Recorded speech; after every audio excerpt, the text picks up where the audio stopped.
Қазына этнолагері 7-ші күн.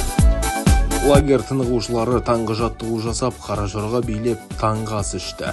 Оқушыларымыздың лагерде алған білімін тиянақтап, тексеру үшін ізкесер сайысы өткізілді.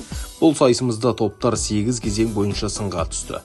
Қаражорға билеу, ұлттық тағамдарға байланысты сұрақтарға жауап беру, хормен қазақша ән айту, киіз үй құрылысымен таныстыру, мақал-мәтелдерді жалғастыру, қазақ ертегілерінің суретке қарап атын табу, домбыраның құрылысын таныстыру, Маңғыстаудың мәдени тарихи жерлерін анықтау.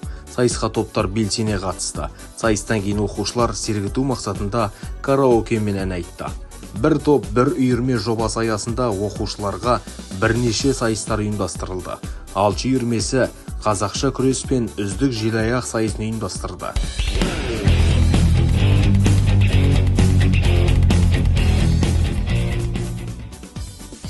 Қылғалам үйірмесі оқушыларды шығармашылық бағытқа бағыттап, сурет сайысын ұйымдастырды.